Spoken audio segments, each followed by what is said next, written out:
Diawali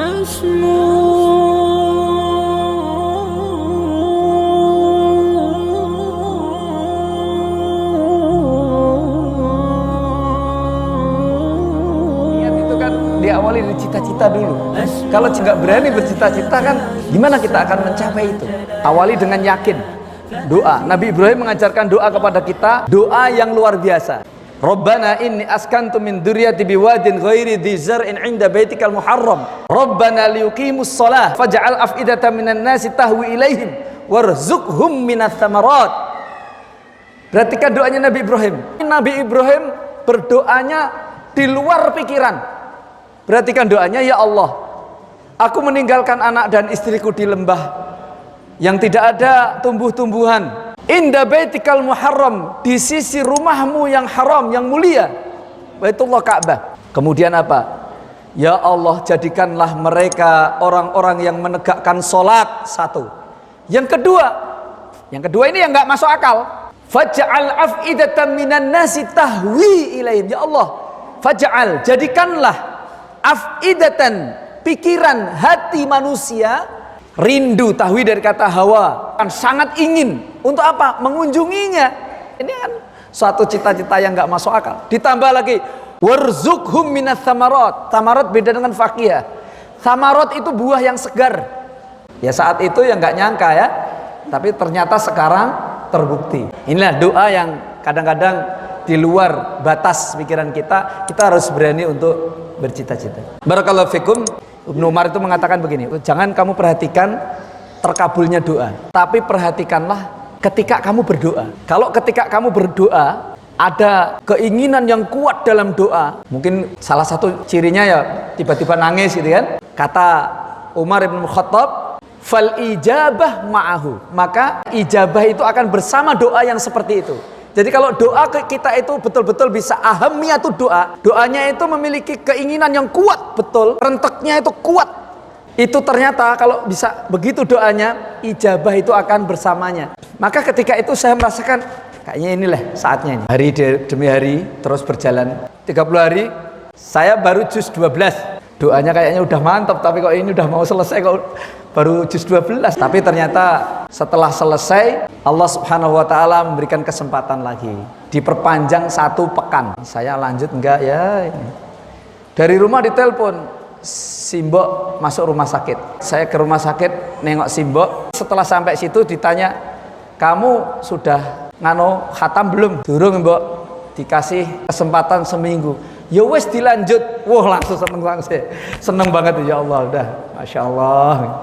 Akhirnya saya minta izin di rumah sakit hanya sebentar saja, terus langsung kembali lagi.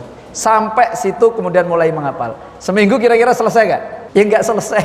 Setelah selesai 1 hari sebelum berikutnya ada pengumuman baru. Siapa yang ingin menyelesaikan 30 juz dibiayai full. Waduh, ini kesempatan. Alamat ini ya. Berarti ini bisa. Tapi mikirnya ganti. Yang di rumah dapurnya ngebul kayak ini. Saya jadi lanjut. Sampai lanjut selesai. Masya Allah ya.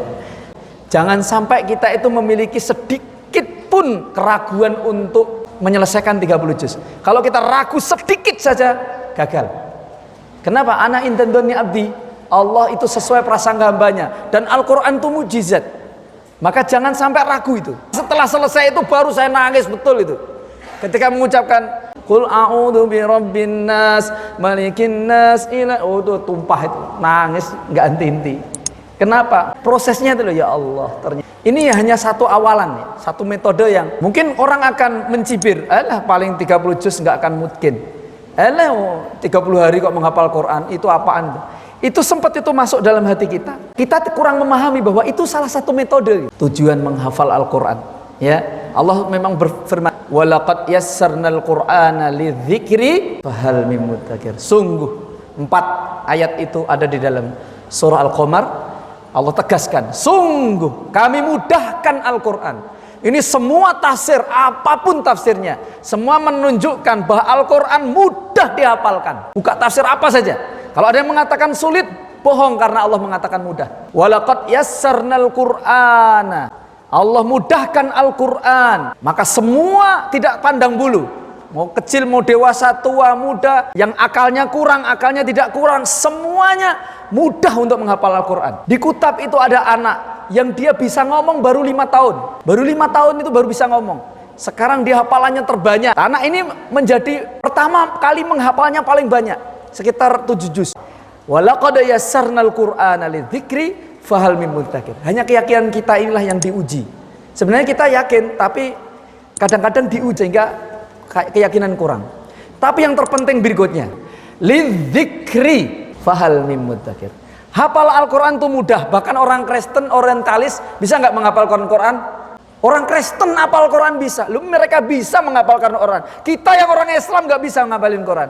Karena memang Allah Subhanahu wa Ta'ala sudah menyatakan bisa, mudah. Hanya kemudian bedanya di sini, lidzikri, untuk zikir, untuk mengingat Allah, untuk takarrub, untuk peringatan kepada diri kita, untuk berakhlak, untuk beriman, untuk berislam, untuk beribadah.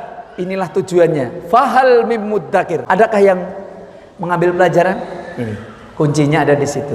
Jadilah hafid Al-Quran di sisi Allah, jangan hafid Al-Quran di sisi manusia. Maknanya apa? Kalau hafid di sisi Allah, berarti otomatis dia akan selalu memurojaah. Nah, murojaah inilah ternyata kuncinya agar kita menjadi hafid di sisi Allah. Murojaah di situ ibadah, murojaah di situ zikir, murojaah di situ dekat dengan Allah Subhanahu wa Ta'ala. Mari kita jadikan lingkungan kita, diri kita ahlul Quran. Insya Allah, Allah akan menurunkan keberkahan demi keberkahan.